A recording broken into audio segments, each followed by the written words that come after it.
Podiatrist Dr Helen Banwell has treated just about every type of foot injury you can think of. But in recent years, one common cause of walking accidents has piqued her curiosity. So as part of my work, I was working with children with disability, and what we were finding is that they were being prescribed assistant dogs far more often than what they had been in the past, and that's a fabulous thing.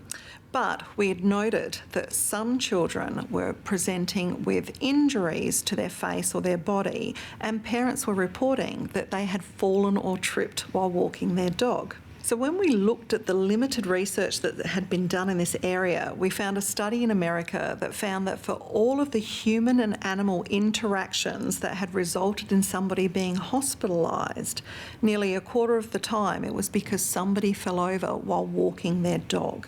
So that raised the question for us that if we are going to see a lot more dogs being used as assistant dogs, we really needed to understand what happens to us as we walk our dog on a lead.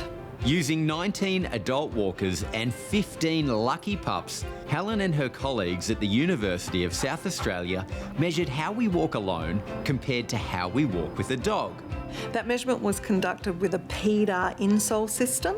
So this is a wireless system that goes inside your shoes and measures the pressure as you are walking along, and that relays back to a computer, and we can capture the changes in the pressure sensation going through your feet as you walk.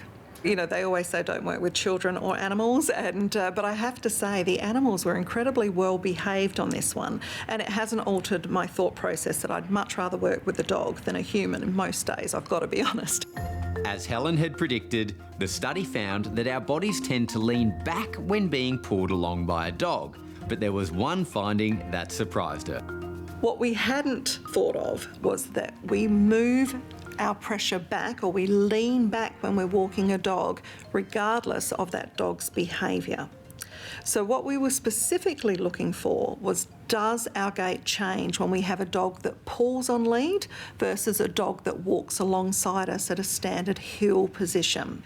It turned out it didn't matter where the dog walked. We instinctively leant back in a brace position in readiness for that dog to potentially pull us further forward.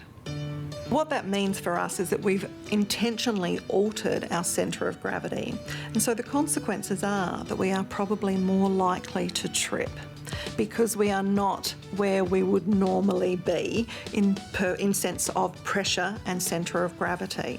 So this goes a little bit to explaining why people do tend to trip over more when they are walking their dog. So from our perspective, what we need to do is talk to people when we're prescribing dogs, and talk to normal dog walkers walking kilometres and kilometres every day about just being conscious of what their posture is doing to try and minimise their risk of falling.